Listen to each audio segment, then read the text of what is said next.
வணக்கம். நான் தமிழ்நாடு செவிலியர் சங்கத்திலிருந்து என் பேர் பியூலா. நாங்கள் இப்போ கோவை மாவட்டத்தில் மாவட்ட ஆட்சியர் அலுவலகத்துக்கு முன்னால் நாங்கள் போராட்டம் பண்ணிட்டு இருக்கோம். நாங்கள் 2015ஆம் ஆண்டு எம்ஆர்பி மூலமாக அரசு தேர்வு எழுதி நாங்கள் எல்லாரும் பணி அமர்த்தப்பட்டோம். ஆனால் 2 வருட காலத்தில் தொகுப்பூதிய செவிலியர்களிலிருந்து நிரந்தர பணி அமர்த்தப்படுவீர்கள் என்று சொன்ன காரணத்தால் நாங்கள் பணியில் அமர்ந்தோம். ஆனால் இப்போ 10 வருடங்கள் ஆகியும் நாங்கள் இன்னும் நிரந்தர பணியிடத்தில் அமர்த்தப்படாமல் இன்னும் தொகுப்பூதிய செவிலியர்களாகவே 14,000 18,000 மாத்திரம் சம்பளம் வாங்கி கொண்டு இன்று வரைக்கும் நாங்கள் தொகுப்பூதிய செவிலியர்களாகவே இருக்கிறோம்.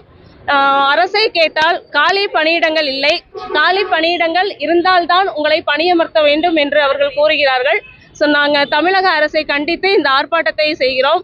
நேற்றைய தினத்திலே சென்னையிலே எங்களோட செவிலியர்கள் 1500 பேர் இந்த போராட்டத்தை நாங்கள் தொடர்ந்தோம்.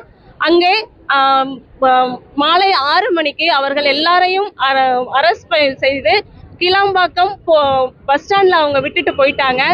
அதை தொடர்ந்து நாங்கள் இன்னும் அங்கே செவிலியர்கள் 1500 செவிலியர்கள் இன்னும் கைது செய்யப்பட்டு விடுவிக்கப்படாத நிலையிலே இருக்கிறார்கள். எங்களோட பணி நிரந்தரத்திற்காக நாங்கள் ஒவ்வொருவரும் போராடி கொண்டிருக்கிறோம்.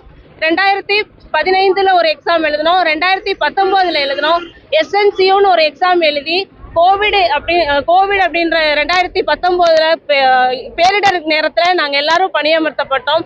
ஆனால் யாருக்குமே இன்னும் பணி நிரந்தரம் எங்களுக்கு ஆகவில்லை. இந்த 4.5 வருட காலத்தில் எங்களுக்கு பணி நிரந்தரம் அப்படிங்கிற ஒரு இல்லாமல் நாங்கள் இருக்கிறோம். நாங்கள் இந்த கோரிக்கைக்காக தான் எல்லாருமே இங்கே இந்த போராட்டத்தில் ஈடுபட்டிருக்கோம். முக்கியமாக பார்த்தீங்கன்னா சென்னையில் இருக்கவங்க இன்னும் கைது செய்யப்பட்டு நேற்றுக்கு மாலை 6 மணிக்கு கைது செய்யப்பட்டாங்க. இன்னும் அவங்க எல்லாரும் கல்யாண மண்டபத்தில் அடைக்கப்பட்டிருக்காங்க. அவங்களுக்கு விடுதலை செய்யவும் எங்களோட பணி நிரந்தரத்திற்காகவும் நாங்கள் இந்த இடத்துல இந்த போராட்டத்தை எடுத்திருக்கோம். தமிழக அரசு இதை ஏற்றுக்கொண்டு எங்களுக்கு பணி நிரந்தரம் செய்யும்படியாகவும் எங்களோட கோரிக்கையை நிறைவேற்றி தரும்படியாக கேட்டுக்கொள்கிறோம்.